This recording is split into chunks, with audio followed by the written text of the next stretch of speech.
Welcome to another session of West class. As you know, every Tuesday, 7 p.m. UK time, we have these sessions and classes where we try to learn Al Deen from the Quran and Sunnah. Today, inshallah, we will be learning two verses of Surah Ahraf, seventh Surah of the Quran, verse 32 and 33. If I may have the meaning, please. They who have forbidden the beautiful gifts of God which he has produced for his servants, and the things clean and pure which he has provided for sustenance. They are in the life of this world for those who believe, and surely for them on the day of judgment. Thus do we explain this signs and details for those who understand. Saying, my Lord has only forbidden open and secret indecencies, slowness, unjust aggression, associating others with God, practice he has never authorized, and attributing to God what he do not. So the background to this whole Surah Ahraf and these verses is that the Quraysh, they used to obviously follow their own instincts, their own desires. They had made things halal and haram themselves. They had certain kind of animals were forbidden for females. Females couldn't have them. And certain were only for males, certain were not for males, certain were for nobody. They were only for the gods. And these kind of halal, haram, how to do, how not to do, how to perform your Hajj. They used to go to Hajj from the, going out of the house from the doors, but they will come back and enter through the windows. And those kind of things which were really odd, very strange, which they had innovated and created things. So Allah says to them, قُلْ مَنْ حَرَّمَ زِينَةَ اللَّهِ الَّتِي أَخْرَجَ لِعِبَادِهِ. Say to them, who has made haram the beauty of this world? The beauty of this world, the beautiful things in this world, the blessings of this world, Allah has created them, لِعِبَادِهِ, is all slaves. طَيِّبَاتِ مِنَ الرِّزْقِ, and all good things among food as well. Allah has not forbidden. What happens is, usually the mental makeup of religious people, or those people who tend to follow religion or become religious, they think that giving up the world, giving up the pleasures, and giving up the beauty of world is important to sustain their religiosity, to become religious, to come close to God. They can only come close to God if they give up this world, so to say.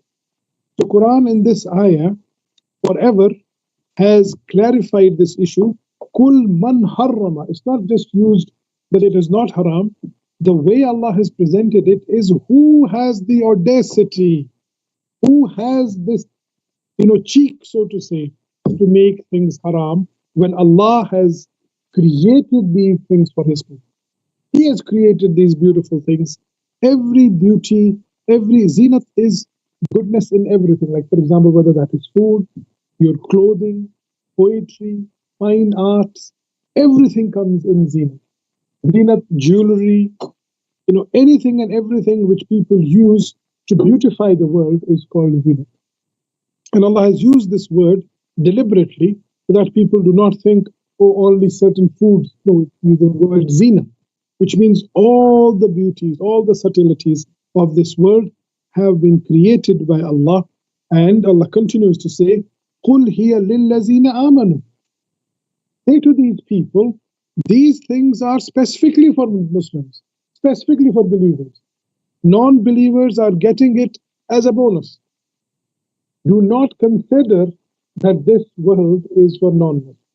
This is one of the biggest mistakes that people make, people of religion, all religions, they make. Oh, this dunya is for the non-believers and akhirah is for the believers.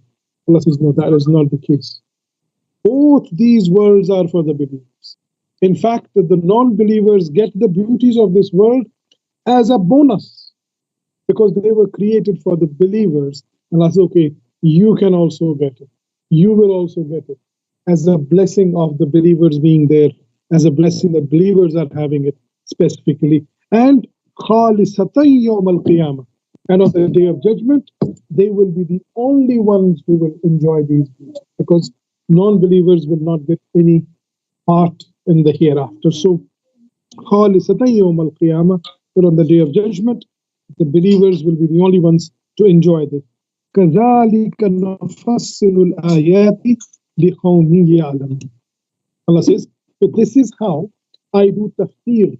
This is how I explain my signs, my ayat, my commands, لقوم يعلمون, so that everybody is able to understand and everybody is able to know that this is a misconception, this is a wrong thought, that this world has been created for the non-Muslim.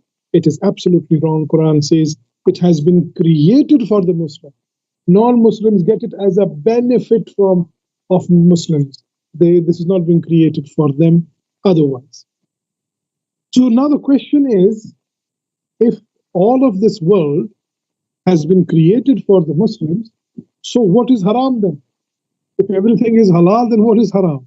Then Allah subhanahu wa ta'ala in the next ayah, ayah 33, it informs us what is haram, and also tells us how limited the area of haram is.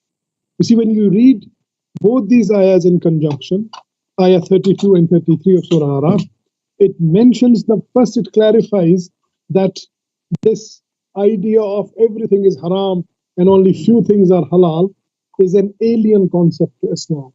It is a completely alien concept to Islam. The concept of Islam